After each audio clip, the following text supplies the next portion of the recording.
আমার যেটা লাস্ট বক্তব্য হলো যে সবগুলো ইন্ডিকেটর যদি আপনার পজিটিভ দেখাচ্ছে কিন্তু ভলিউম নাই, এর অর্থ হলো যে আমরা হয়তো অনেকে প্যানিক সেল দিচ্ছি না।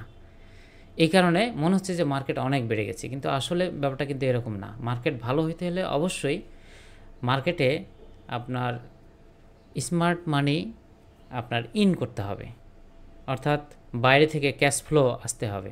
সেটা কিন্তু এখনও আসে নাই। এখন যেটা হয়েছে যে অনেকে হয়তো সেল করতেছে না, হয়তো দেখতেছে, কিন্তু অনেকে ছোটোখাটো অল্প স্বল্প বাই করছে, সেটাতেই কিন্তু আপনার মার্কেটটা পজিটিভ হচ্ছে। আর ব্যাংক সেক্টরের জন্য যে ব্যাংক সেক্টরের কিছু কিছু ভালো উদ্যোগ শোনা যাচ্ছে যে কিছু কিছু ব্যাংকগুলোকে তারা মার্জ করে নেবে। তবে এখানে একটা উল্লেখযোগ্য ব্যাপার হলো যে কোনো ব্যাংকই বন্ধ করবে না।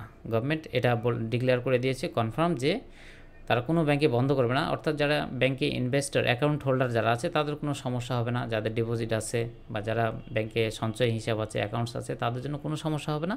কিন্তু অনেক ব্যাংক হয়তো মার্জ হয়ে যাবে। এটা কিন্তু ব্যাংক সেক্টরের জন্য একটা ভালো সংবাদ। তবে তারপরেও ব্যাংক সেক্টর এখনও খুব একটা গতি নিচ্ছে না। এর কারণ হলো যে ব্যাংক সেক্টরের আরও কিছু প্রবলেম আছে, যে জিনিসটা আসলে খোলা করে কেউ বলে না, খোলাসা করে কেউ বলছে না। যেটা হচ্ছে যে আমরা জানি যে বিগত সময়ে যে ৬-৭টা ব্যাংকের একজন মালিক ছিল, আমরা সবাই নামটা জানি।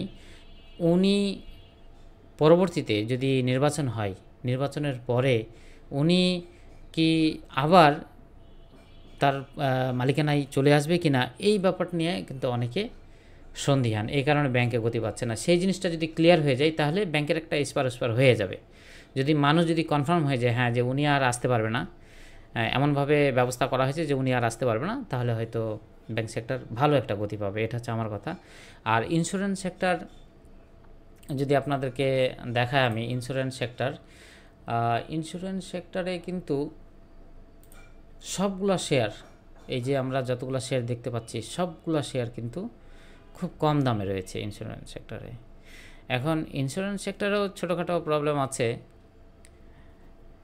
সেটা যদি আপনার সলভ হয়ে যায় বা এই প্রবলেমগুলো যদি পরবর্তীতে না হয়, এখানে যদি সরকার ব্যবস্থা নেয়, তাহলে তো ইন্স্যুরেন্স সেক্টরও ভালো মুভ করবে।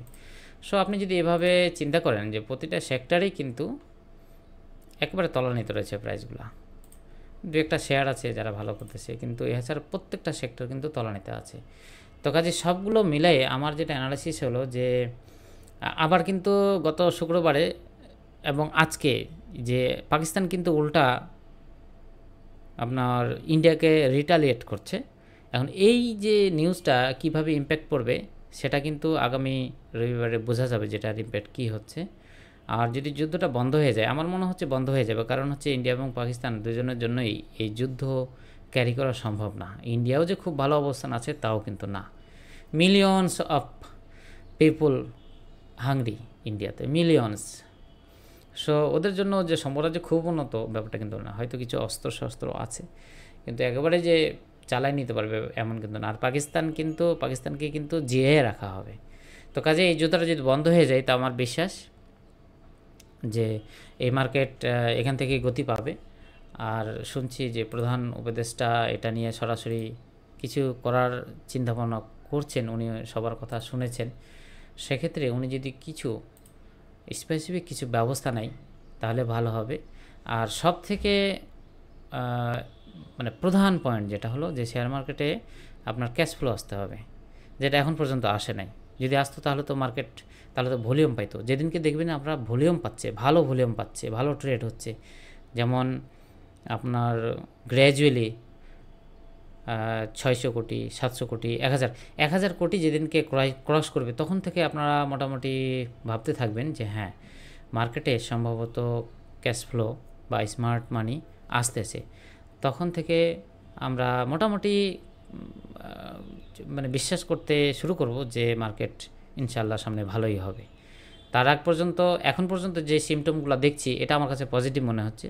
হয়তো পজিটিভ দিকেই যাচ্ছে মার্কেট, এটা একটা কথা। আর সামনে ভলিউমটা পাবো, এই আশা ব্যক্ত করে আজকের মতো এখানে শেষ করছি।